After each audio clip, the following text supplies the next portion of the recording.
kilometers. How far is 5,000 kilometers? Let's just say Davao City to Las Piñas is 1,500 kilometers. So imagine that maka-round trip pa tayo, hindi pa masira yung sasakyan natin. Itong product natin is from actually Russian technology to.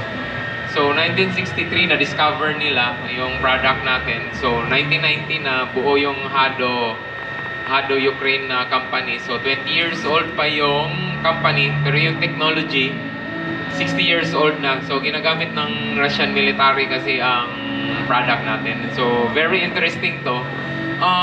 Hado Philippines is maybe 13, 14 years na sa Pilipinas. So medyo nahirapan tayo mag-umpisa kasi new technology, parang kakaiba, parang magic siya. Pero actually, matagal na yung product. So, the benefits of Hado, ceramic metal technology is engine